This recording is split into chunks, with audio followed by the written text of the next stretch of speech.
Hi அஸ்ஸலாமு அலைக்கும். Christmas ஸ்பெஷலாக நம்ம வந்து ப்ளம் கேக் ஆல்ரெடி நம்ம சேனலில் போட்டிருக்கோம். ஸோ வேணுங்கிறவங்க போய் செக் பண்ணி பாருங்கள். இல்லாட்டி சும்மா வீடியோ கூட பாருங்கள், நம்ம எப்படி அந்த ரெசிபி வந்து ட்ரை பண்ணியிருக்கோம் அப்படின்னு வித்தவுட் ஆல்கஹால். ஸோ இந்த ரெசிபி என்ன அப்படின்னு பார்த்தீங்கன்னா, நம்ம ப்ரௌனி செய்ய போகிறோம். சாக்லேட் ப்ரௌனி நான் ஃபஸ்ட்டு 100 கிராம் பட்டரை வந்து மெல்ட் பண்ணிக்கிட்டேன்.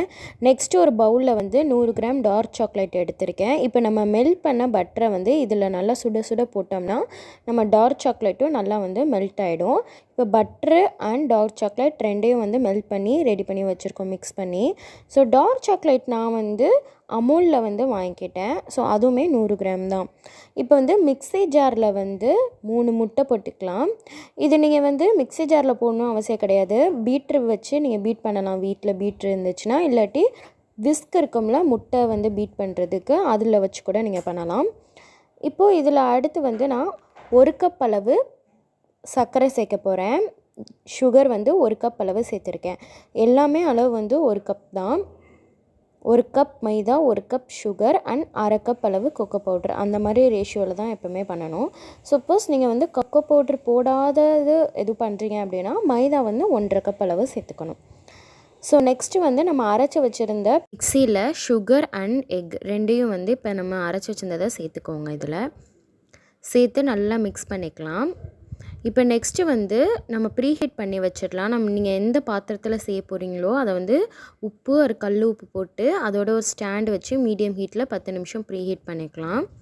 இப்போ நெக்ஸ்ட்டு இதோட வந்து மைதா மாவு 1 கப் எடுத்திருக்கேன். நல்லா சலிச்சு தான் சேர்த்துக்கணும். ஸோ 1 கப் மைதாவை வந்து ஃபஸ்ட்டு சலித்து சேர்த்துக்கிறேன். அடுத்து வந்து கொக்கோ பவுட்ரு வந்து 1/2 கப் அளவு, அதையும் வந்து சலித்து சேர்த்துக்கோங்க. பேக்கிங்க்கு எல்லாமே நீங்கள் பவுட்ரு என்னென்ன யூஸ் பண்ணுறீங்களோ அது எல்லாமே வந்து சலித்து தான் சேர்த்துக்கணும். நீங்கள் வந்து மைதா மாவு தான் யூஸ் பண்ணணும்னு கிடையாது. ஹெல்த்தி வேயாக பண்ணுறதா இருந்தால் ராகி மாவு கூட நீங்கள் சேர்த்து பண்ணலாம். அப்படி இல்லாட்டி மில்லட் மாவு எதுவும் வச்சுருந்தீங்கன்னா அது கூட சேர்த்து பண்ணுங்கள். இப்போ நம்ம வந்து மிக்ஸ் பண்ணிக்கலாம். இது ஸ்பெட்டுலா யூஸ் பண்ணி கூட மிக்ஸ் பண்ணிக்கோங்க, இல்லாட்டி கரண்டி எதுனாலும் நல்லா ஈவனாக மிக்ஸ் பண்ணிக்கோங்க. நல்லா மிக்ஸ் ஆனதுக்கப்புறம் 200 ml எண்ணெய். ஓகே, இது வந்து ரீஃபைண்ட் ஆயில் தான் நான் எடுத்திருக்கேன். ஆலிவ் ஆயில் கூட நீங்கள் ஹெல்த்தி வேயான யூஸ் பண்ணிக்கலாம். அப்படி இல்லாட்டி இன்னும் கொஞ்சம் கூட நீங்கள் பட்டர் வேணால் ஆட் பண்ணிக்கோங்க. ஸோ உங்களோட விஷ் தான். நான் வந்து ஃபஸ்ட் டைம் செய்கிறீங்க அப்படின்னா ஆயில் வச்சே பண்ணி பாருங்கள். ஸோ உங்களுக்கு அந்த கன்சிஸ்டன்சி நல்லா வந்துடும். இங்கே பார்த்தீங்களா, இந்த மாதிரி ஒரு பதம் இருக்கணும். நல்லா திக்காக நல்லா தெரியுது பார்த்தீங்களா, அதோட கிளேஸே வந்து சூப்பராக இருக்கும் ஆயில் ஊற்றினக்கப்புறம். ஸோ இது வந்து நம்ம நல்லா ரெடி பண்ணிட்டோம் பேட்டரை வந்து. இப்போ இந்த மிக்சிங்லேயே வந்து நீங்கள் நட்ஸு கூட சேர்த்து மிக்ஸ் பண்ணிக்கலாம். அப்படி இல்லாட்டி டாப்பிங்ஸ் மாதிரி நீங்கள் வந்து இந்த கேக் டின்னில் ஊற்றினக்கப்புறம் மேலே கூட நட்ஸ் ஆட் பண்ணிக்கோங்க. இப்போ இந்த கேக்கோட டின்னை வந்து நான் கீ அண்ட் கொஞ்சோண்டு மாவு போட்டு க்ரீஸ் பண்ணி வச்சுருக்கேன். இல்லாட்டி நீங்கள் பேக்கிங் பேப்பர் வைக்கிறதுனாலும் வச்சுக்கலாம். ஸோ நம்ம இந்த பேட்டரை வந்து ப்ரௌனியோட பேட்டரை வந்து இதில் போட்டாச்சு. இதுக்கு மேலே நீங்கள் சாக்கோ சிப் இல்லாட்டி டார்க் சாக்லேட் கூட நீங்கள் ஆட் பண்ணிக்கலாம் டாப்பிங்ஸ்க்கு. இல்லாட்டி மிக்சிங் பவுலில் மிக்ஸ் பண்ணுறப்பே கூட சேர்த்துக்கலாம்.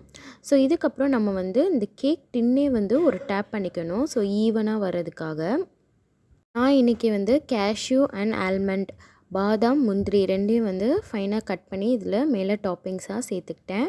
ஸோ ஒரு டேப் பண்ணிக்கிட்டேன். நல்லா டேப் பண்ணிங்கன்னா தான் ஈவனாக வந்து உங்களுக்கு பேக் ஆகும். எல்லா சைடும் போய் ஈவனாக உட்காரும் அந்த பாத்திரத்தில். நம்ம ப்ரீ ஹீட் ஆல்ரெடி 10 மினிட்ஸ் பண்ணியாச்சு. இப்போ இது வந்து ஒரு 30லேருந்து 35 நிமிஷத்தில் ரெடி ஆகிடும். ஸோ மூடி மீடியம் ஃப்ளேம்லேயே வச்சுக்கோங்க. டடா, நம்மளோட ப்ரௌனி 35 மினிட்ஸ்க்கு அப்புறம் ரெடி ஆகிடுச்சு. ஸோ இதை வந்து இப்படி நான் கட் பண்ணிக்கிட்டேன். ஆறணுன்னா கட் பண்ணிக்கோங்க, சூடாக கட் பண்ணிடாதீங்க. ஸோ நல்லா ஆறினக்கப்புறம் வந்து கட் பண்ணி எடுத்துக்கலாம். இல்லாட்டி கேக் டின்லேருந்து வெளியே எடுத்துகிட்டு கூட கட் பண்ணிக்கோங்க. நல்லா அதே மாதிரி ஒரு ஸ்க்ரம்பிள்டான டெக்ஸ்டர் வந்து நமக்கு கிடச்சிருக்கு. தேங்க்ஸ் ஃபார் வாட்சிங். நீங்களும் ட்ரை பண்ணிட்டு கமெண்ட்டில் எப்படி இருக்குன்னு சொல்லுங்கள். ஃப்ரெண்ட்ஸ் அண்ட் ஃபேமிலிக்கும் செஞ்சு கொடுத்து நல்லா என்ஜாய் பண்ணுங்கள். Merry Christmas. நம்ம சேனலை மறக்காமல் சப்ஸ்கிரைப் பண்ணிடுங்க.